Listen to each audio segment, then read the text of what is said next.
In this decade of companies and game developers that for some reason just seemingly hate their audience, their fans, their consumers, Steam is something sacred at this point. I honestly just want Gabe to tell me that I'm secretly his child. I don't even want the money. I just want to be a part of him, and that's it, honestly, at this point. Steam is amazing, and I hope it continues to be great at this point. While the consoles are fighting each other over scraps and somehow also destroying the scraps they are fighting for, which is very impressive, we need more things like Steam. We need games, we need developers, we need companies that understand that maybe hating our consumers is not exactly a good business strategy.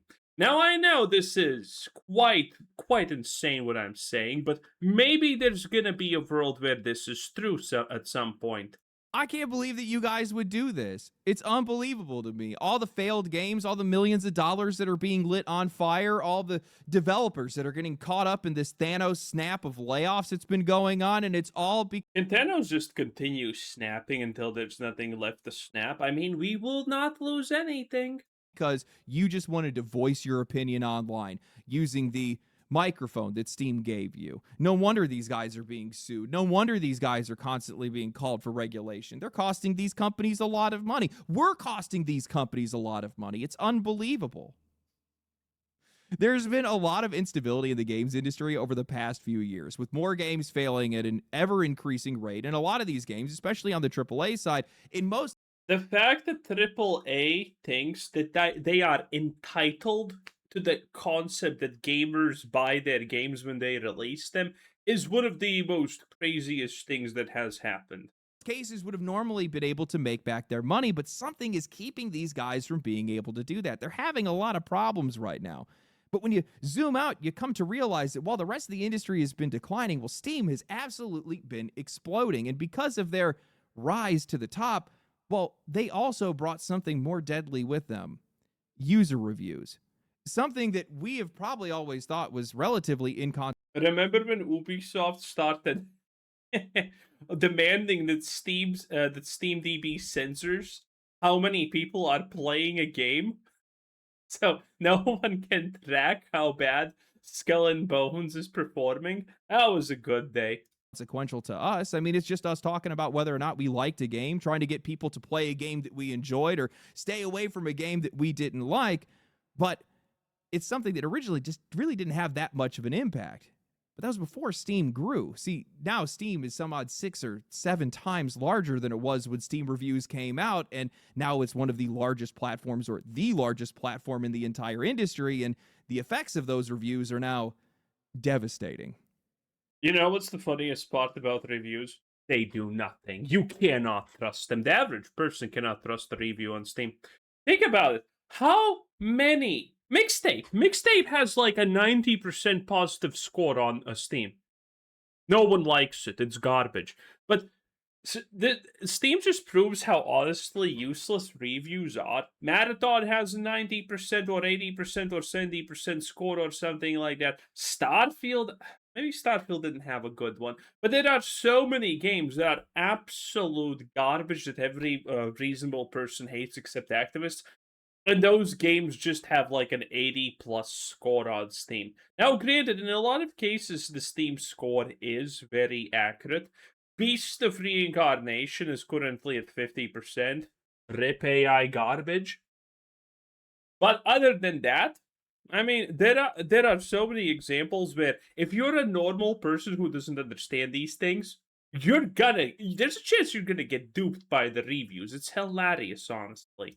So today, we're going to talk about the numbers because we now actually have the proof of just how much our reviews impact a lot of these games that are coming out. We know exactly how much money it's actually costing some of these studios, and also, well, how quickly that money can disappear just because customers are telling each other the truth.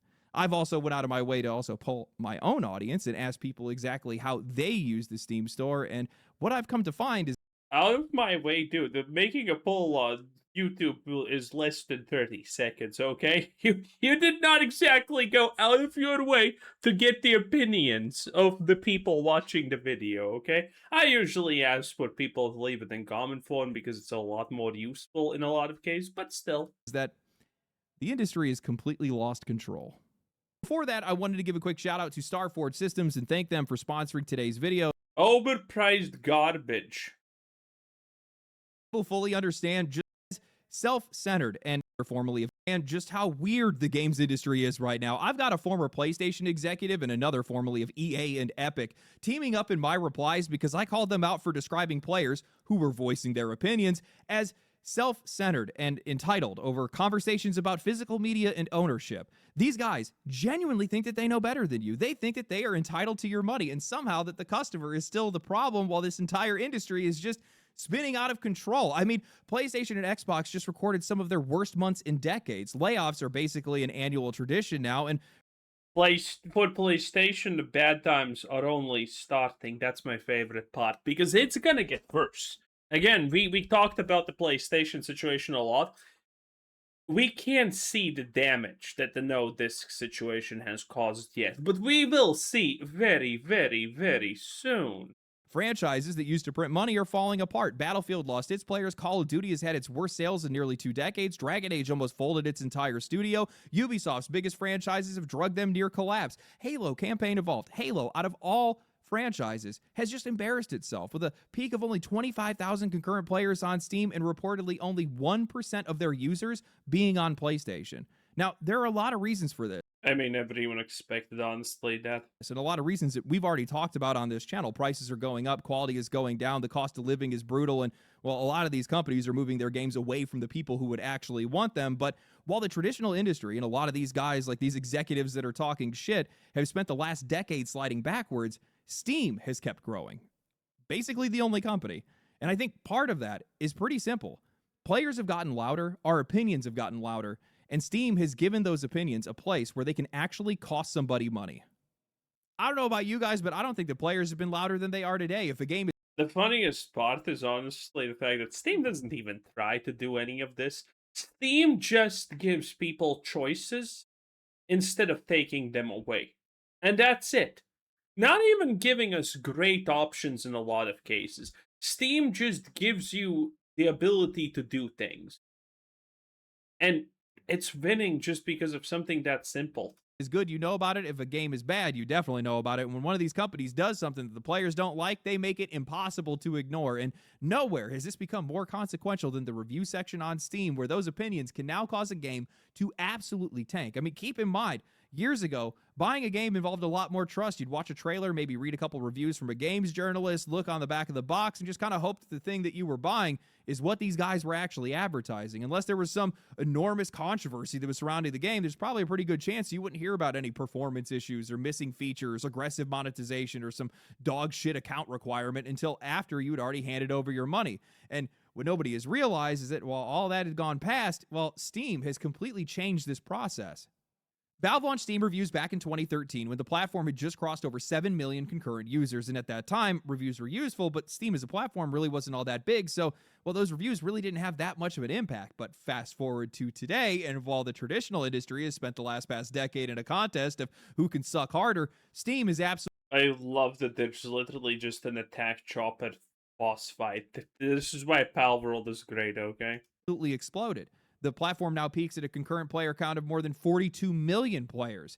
And that's roughly 6 times the audience that they had when reviews first launched. A system that once had just collected the opinions of a relative. And by the way, now Epic Game boss Sid Sweeney, or whatever his name is trying to sue and has a heart attack every single day trying to attack Steam on Twitter. It's great.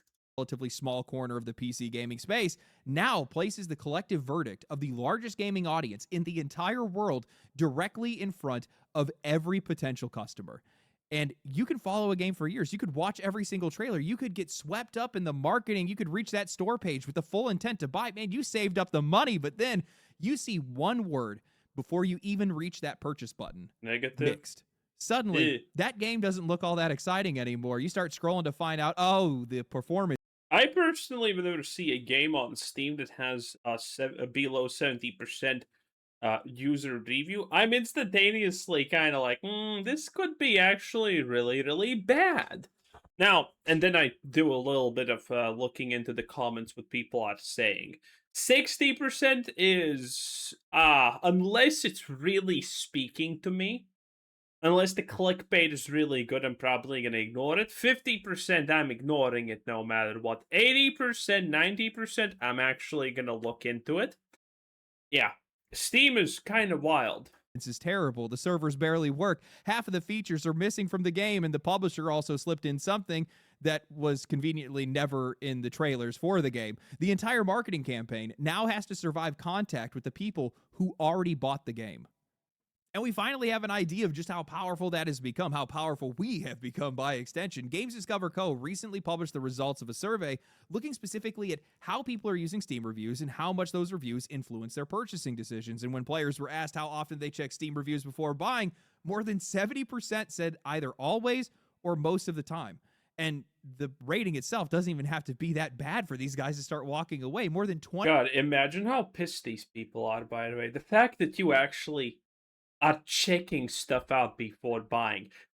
These companies unironically see that reviews are working to a certain extent, and that pisses them off like nothing else. That is wild. These people are not our allies, they are our enemies. Every developer needs to live in perpetual fear. That's how we get good games. Being positive about gaming, about a game that got made, is never a good thing for you. But the moment that the overwhelming support for a game becomes something akin like, oh yeah, everything's fine, the developers just stop working.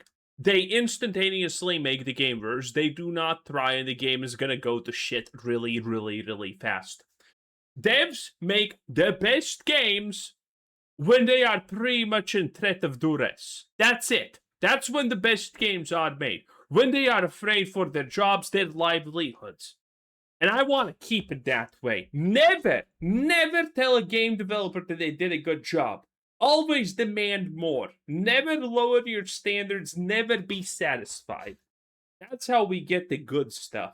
20% of people said mostly positive already makes them less likely to buy. 30.8% draw the line at mixed or below, and 34.6% said mostly negative or below. The sales data makes this even more brutal. Games that are sitting between 60 and 70% only convert about 18% of their wish lists into first month sales.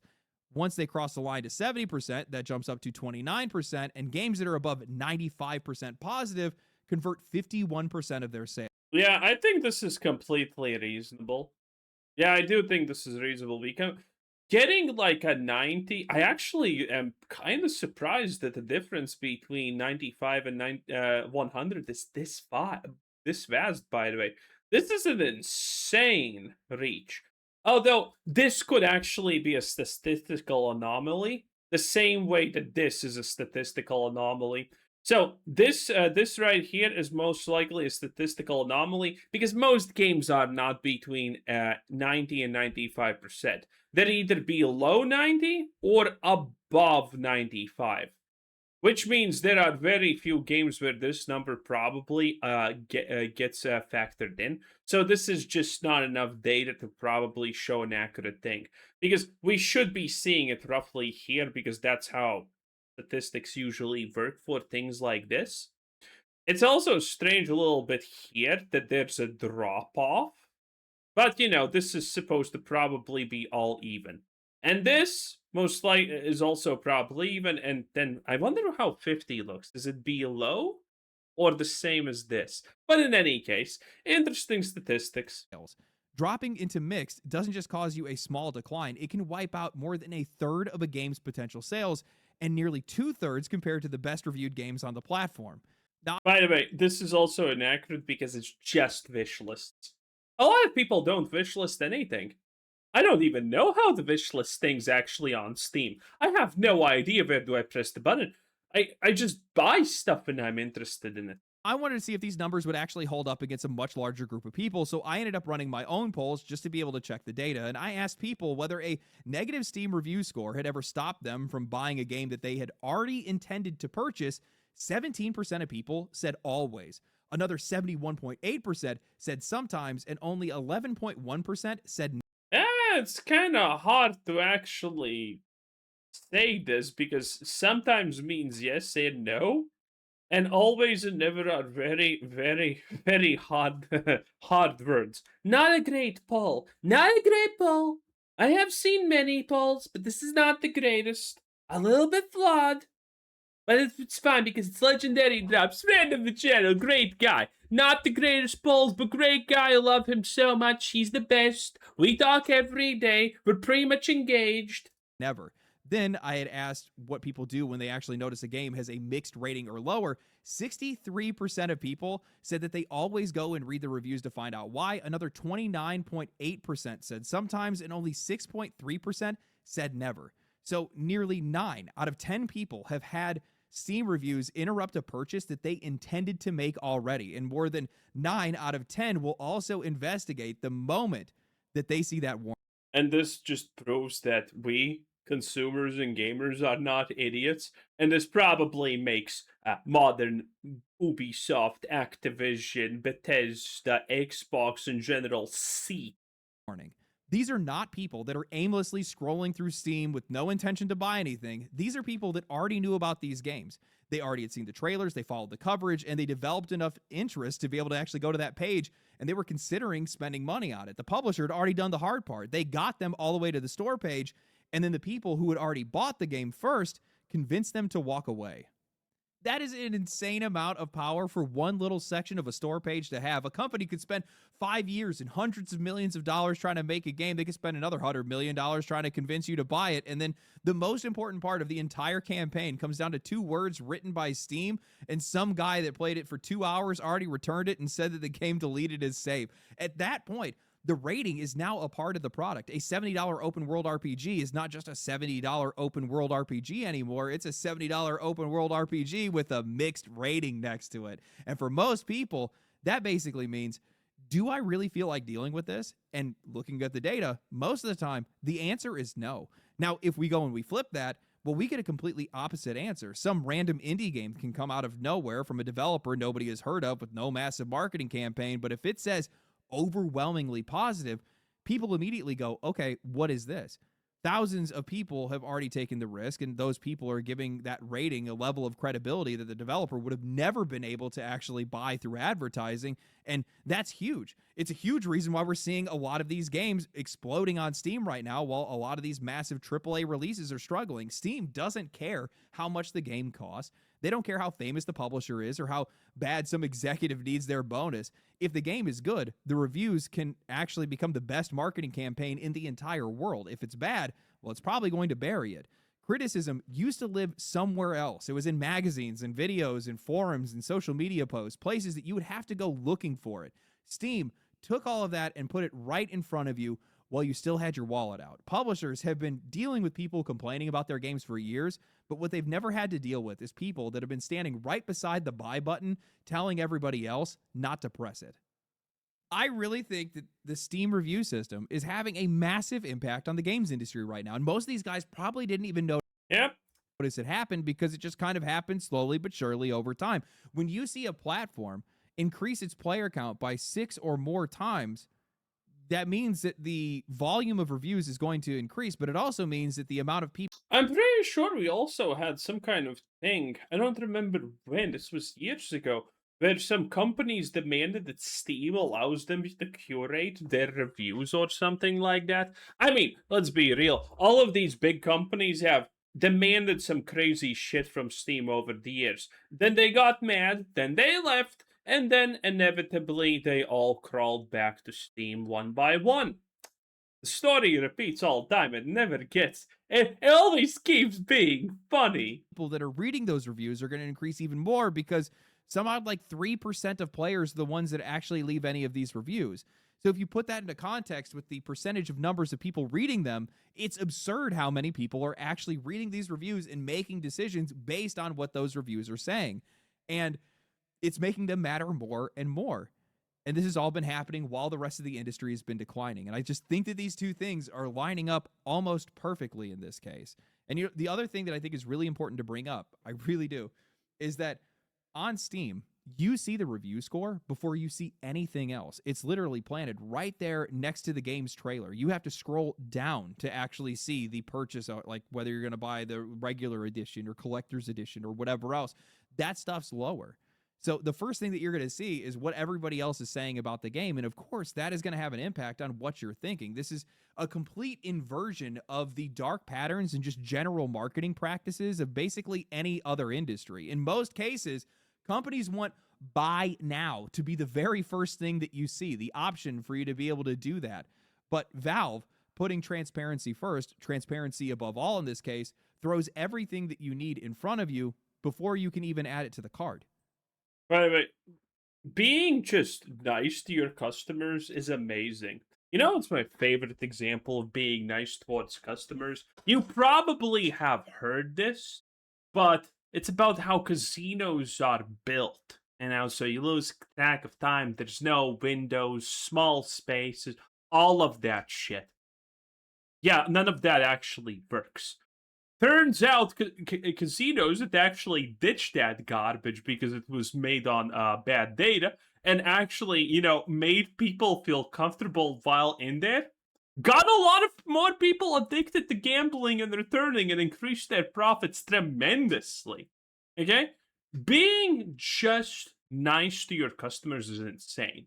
And I know that's kind of a strange example, but I mean, it works even there.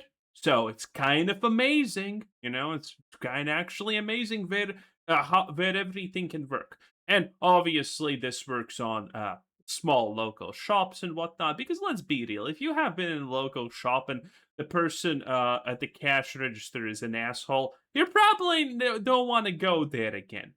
That's how it works. Like psychologically, it's such an inversion of what so many of these companies are wanting, and I guarantee it just makes these guys so mad.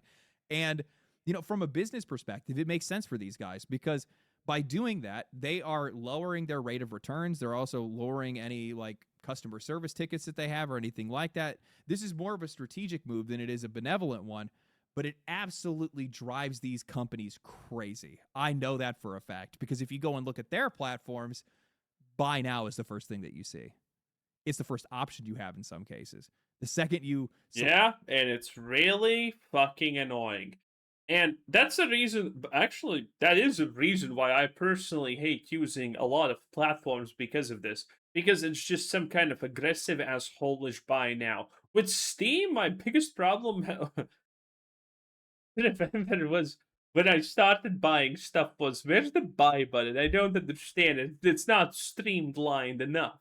Select that game screen, it automatically puts your cursor onto the onto the buy now thing, and it just kind of goes to show with these with this review system, we don't have to trust anything that these guys say anymore. We can just listen to each other, listen to other players, their influence over the media, their marketing, their sponsorships, any of that.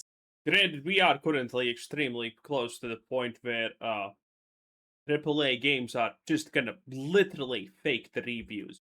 We already know companies have been doing this in the past, but it doesn't seem like with enough victory, with enough power. So it's kind of interesting. Stuff, none of it matters in the face of other players just explaining their experience to other people that bought the game before they buy it or whatever it might be. And they actually really can't do anything about it. The only choices they have is either I guess remove your game off of Steam, which you're definitely not going to do, but some of them did. All of them cried and came back. They either have to fix the issues, which is what we oftentimes see with games on Steam, or they just have to be okay with it being out there that players do not like this game and do not agree with the media and do not agree with anybody else about the game's condition or what the game represents. And then they're gonna blame the players. In either case, it's either like you're happy with Steam's system because it's rewarding you for being a good dev, or you hate Steam's system because it allows everyone to see how everyone hates you because you're an asshole.